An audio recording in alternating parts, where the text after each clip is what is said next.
1 second dialogue ఎందుకు కొట్టినా తెలుసా? మన ఓంకార్ అన్నయ్య వాళ్ళ తమ్ముడు యొక్క మూవీకి అయితే పోతున్నాం, అందుకే డైలాగ్ కొట్టినా.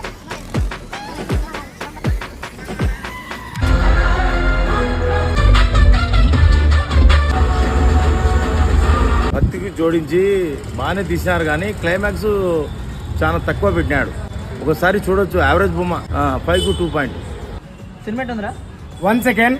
First of all police dog నుంచి రియల్ లైఫ్లో నుంచి తీసుకున్న స్టోరీని ఫిక్షనల్గా రాసుకొని సినిమా అయితే తీశారు. అండ్ డివోషనల్గా కొద్దిగా అండ్ ఫిక్షనల్గా కొద్దిగా అయితే 2 మూవీస్ కలిపారు అనమాట. నేను ఇచ్చే రేటింగ్ అయితే 2.2 అంతే. నేను కూడా అంతేనా 2. నాకు మూవీలో స్క్రిప్ట్ బాగుంది కానీ తీసుకుపోయిన విధానం అయితే నాకు నచ్చలేదు అంతగా. నా రేటింగ్ 2. యావరేజ్, 1 టైం వాచబుల్, ఒకసారి చూడొచ్చు. మూవీలో స్టోరీ బాగుంది. నెగటివ్స్ అంటే మరీ మూవీ కొంచెం ల్యాగ్ అనిపించింది అంతే. నా రేటింగ్ వచ్చేసి 5కి